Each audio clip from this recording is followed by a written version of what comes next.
Now, a week ago I was bragging about this blepharoplasty incision being so good, especially given her very good skin. But they're not all the same. Here's one that's about 6 to 8 weeks out, still a little red. That's going to look great eventually, but not bad.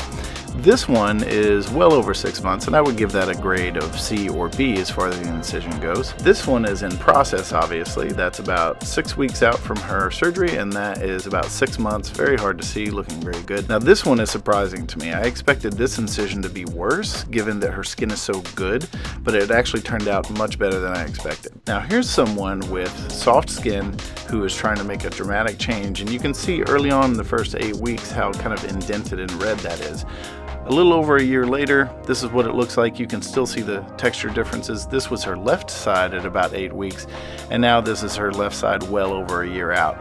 You can see some indent, you can see some texture change and scar. Not perfect, but still pretty good, especially considering she went for a dramatic change and has soft, elastic skin.